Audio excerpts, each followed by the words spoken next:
नमस्कार दर्शकों, दोस्तों, इस चैनल में आपका स्वागत है।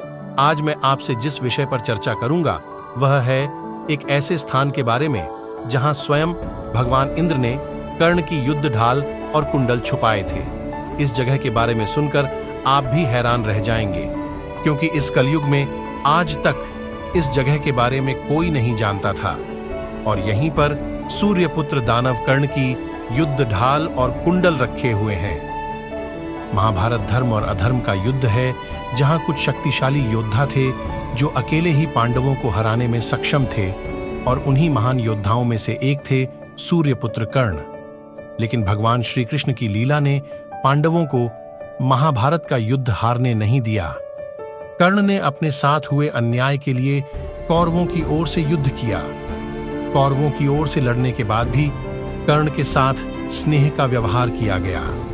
दोस्तों, हम सभी जानते हैं कि कर्ण का जन्म दिव्य कवच और कुंडल के साथ हुआ था। यह खोल और कुंडल इतना मजबूत था कि किसी भी हथियार के लिए इसे भेदना असंभव था। महाभारत में कौरव पक्ष भारी था, क्योंकि कौरव पक्ष में कई महान योद्धा लड़े थे, जैसे पितामह भीष्म, गुरु द्रोणाचार्य, अश्वत्थामा और सूर्यपुत्र राक्षस कर्ण। आज हम यह जानना चाहते हैं कर्ण कवच और कुंडल अब कहां हैं, लेकिन उससे पहले यह जानना जरूरी है कि खोल और कुंडल इतने मजबूत क्यों थे, वे किस धातु से बने थे और उनमें कौन सी ऊर्जा छिपी थी। इस बात का वर्णन वेद व्यास द्वारा रचित महाभारत में मिलता है। महाभारत के आदि पर्व अध्याय 112 में इस बात का उल्लेख है, जिसके माध्यम से कर्ण के कवच और कुंडल के साथ जन्म लेने के निश्चित कारण के बारे में बताया गया है। दरअसल यह कवच और कुंडल अमृत से बने थे। कहा जाता है कि वे इतने शक्तिशाली थे कि भगवान कृष्ण के सुदर्शन चक्र और भगवान शिव के त्रिशूल से प्रहार करने पर भी वे नष्ट नहीं हो सकते थे। दोस्तों, मैं आपको एक उदाहरण देता हूं। जब समुद्र मंथन हुआ तो राहु ने राक्षसों का अमृत पी लिया। तब भगवान श्री कृष्ण ने सुदर्शन चक्र से राहु के शरीर के अंगों को छेद दिया, लेकिन यह दो भागों में बंटा हुआ है। ऐसी स्थिति में राहु मरता नहीं, बल्कि दो भागों में बंटकर राहु और केतु का निर्माण होता है, और उस अमृत से ही सूर्यपुत्र कर्ण के कवच और कुंडल बने थे। इसके साथ ही वेद व्यास के महाभारत में कई बार कुंडल और आकर्षण के साथ पैदा हुए कर्ण को एक शक्तिशाली युवा योद्धा के रूप में वर्णित किया गया है। इसके पीछे कारण यह है, कुंडल द्वारा कर्ण को प्रदान की गई ऊर्जा के कारण ही कर्ण हमेशा एक युवा योद्धा की तरह लड़ सकता था।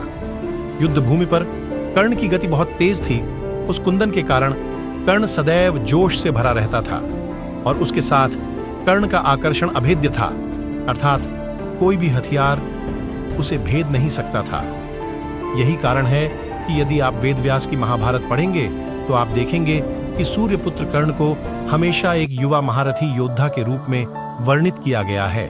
इससे यह बिल्कुल स्पष्ट है कि कर्ण की ढाल और कुंडल इतने शक्तिशाली थे कि वे कर्ण को हमेशा ऊर्जा प्रदान करते थे और उसे शक्ति और जोश से भरपूर रखते थे, और दुश्मन के हमलों से भी हमेशा उसकी रक्षा करते थे।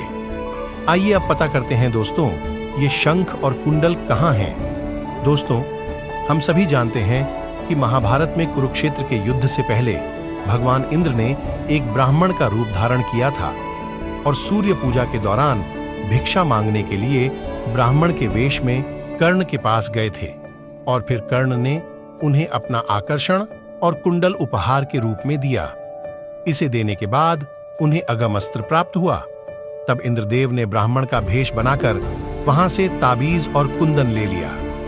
हमारे पुराणों और यहां तक कि महाभारत में भी वर्णित है कि जब इंद्रदेव अपने रथ पर ताबीज और कुंडल लेकर स्वर्ग की ओर बढ़ते हैं तो आकाशवाणी होती है। आकाशवाणी में जो देवराज इंद्र से कहा गया है, तुमने बहुत बड़ा पाप किया है। आप उन आकर्षण और कुंडलों के साथ स्वर्ग में प्रवेश नहीं कर सकते। जब तक तुम्हारे पास वह आकर्षण और कुंडल है, स्वर्ग का द्वार तुम्हारे लिए बंद है।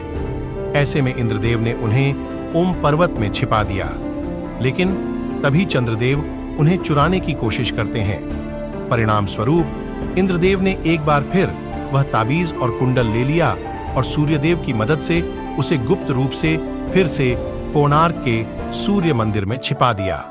ऐसा कहा जाता है कि सूर्य मंदिर के नीचे एक गुफा है जिसमें आज भी कर्ण का कबाचा और कुंदन रखे हुए हैं, और यह भी कहा जाता है कि कम से कम आने वाले कलयुग में भगवान कृष्ण के 10वें अवतार यानी कल की अवतार के पास यह आकर्षण और कुंडल होगा।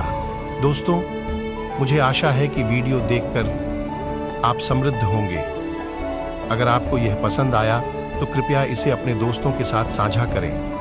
मैं आज यहाँ समाप्त कर चुका हूँ। स्वस्थ रहें, स्वस्थ रहें। नमस्ते, धन्यवाद। भगवान आपका भला करे।